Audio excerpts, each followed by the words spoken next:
Hey everybody, it's Jason Blaha here, and today I want to chat with you guys a little bit about understanding that the loadable barbell really is the overall most useful and elegant tool that has ever been created for strength training, gaining muscle, all of those things. Now, when I state that, I want to be clear. I'm not saying it's the only thing you should ever use. It's obviously not the only thing I use. I have lots of dumbbells, bands. You see a couple of machines over there. Obviously, other stuff has its place. Even body weight exercises and things have their place.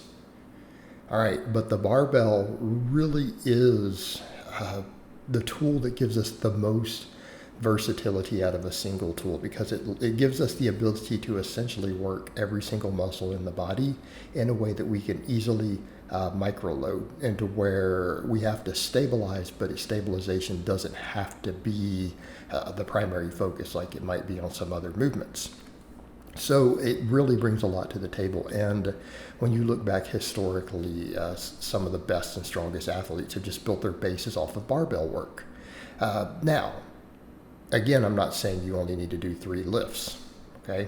I'm not saying you need to only do 3 lifts, because where the barbell does have limitations is sometimes it can fix you into place a little bit more than we might want for some movement patterns. In some cases, the bar gets in the way of range of motion just a little bit. And oftentimes the range of motion isn't that bad, but there are situations where you may want to get a little bit more, right? And that's where other things come into play, cables, dumbbells, even different types of bars, like dipping bars is a perfect example, right? It lets you get a potentially deeper stretch, because again, they're over to the sides, just like dumbbells can on certain things. So I don't want it to sound like it is the be all end all, but it certainly can be and should be really your foundation, because look at the different stuff you can do, and you can set up things to change ranges of motion, just like you saw me doing with deficit deadlifts there, right? We can get more range of motion. It's completely doable, right? Completely doable. Not even that difficult. We can stack those deficits to get whatever we want. Same thing with certain chest stuff. Okay, maybe the bar gets in the way a little bit, but what about an incline? We can definitely get a deeper stretch on the chest. So why is it that the barbell is so useful? Again, it gives us a way to move a really heavy weight through a respectable range of motion and do a very large number of different movement patterns. Plus, it gives us the easy ability to micro load. Okay, it gives us an easy ability to micro load because we can just add small plates to it. And again, it allows us to very quickly do these things on a single tool that we can use for all these movements. Obviously we can do a lot of different chest presses. We can do flat, decline, incline. You can do overhead pressing. And a lot of those things aren't limited to just one exercise. I mean, if you start looking at it, how many types of overhead press can you do? You can do clean, you can do jerks, you can do strict presses, behind the neck presses, push presses, right? Even with squatting, we've got more than one type of squat we can do. We can do high bar squats, low bar squats, front squats. That's a lot of utility. For just a big full body exercise, we have deadlifts, but what all sorts of deadlifts can we do? Well, we could do, we can change it around block pulls, deficit pulls, change range of motion. We change footing. We can do them conventional. We can do them sumo. Other hip hinges. Good morning variations, Romanian deadlifts, stiff leg deadlifts. All right? See where I'm going here? We have a lot we can do. Now for back, maybe not as much rows. Other shoulder stuff besides overhead pressing, we can do upright rows, snatch grip, high pulls. You can do shrugs. Arms, we can do curls.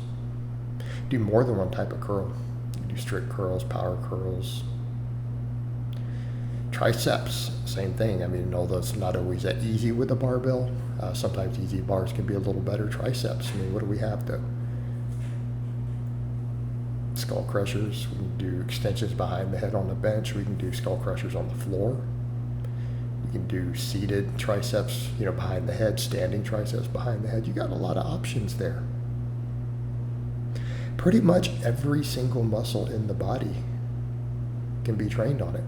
All right, now someone might say, well, what about the vertical pulling? Well, you could put your bar up in a rack and do pull-ups on it. If you don't have a pull-up bar, you can do pull-ups and chin-ups with it. the possibilities, if you get creative, are endless. Someone says, well, I don't have a bench. How am I supposed to do shit? You can do floor pressing. Now, if you're not thick, you don't get as good of a range of motion, but you know, you can do all those rows and pull-ups with it and get that back thick, and then you'll have better range of motion. All right, but when you look at this, we have all these options. All right, what about even more complex stuff? I just went through really basic movements. What about the classic lifts, the Olympic lifts? You can do clean snatches, clean and jerks. And those are different. There's different varieties of those. You know, you've got, you know, full snatches, full cleans, power cleans, muscle cleans. You can take those things into a push press.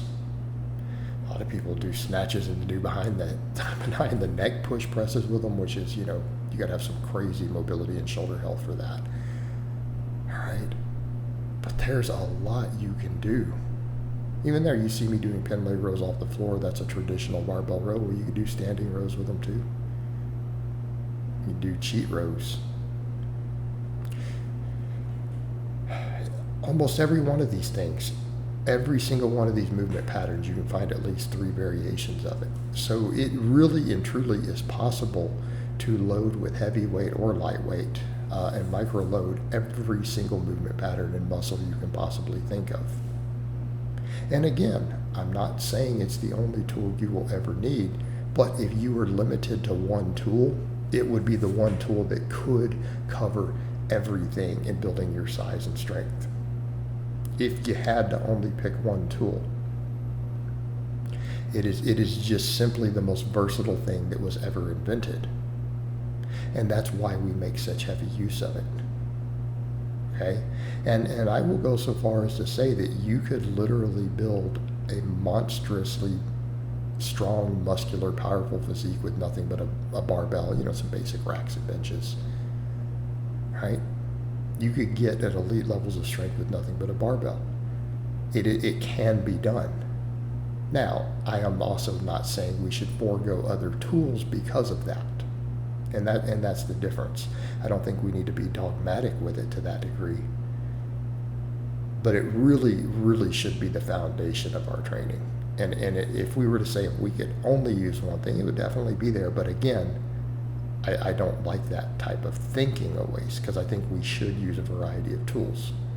But it just seems interesting to me that, you know, you have people who they really want to go against the barbell as if it's some ridiculous tool and not useful for whatever their goal is, which really is just them being contrarian for no reason. All right, guys, but that's really all I have to say on that today. I hope it's been informative, and I'll talk to you guys next time.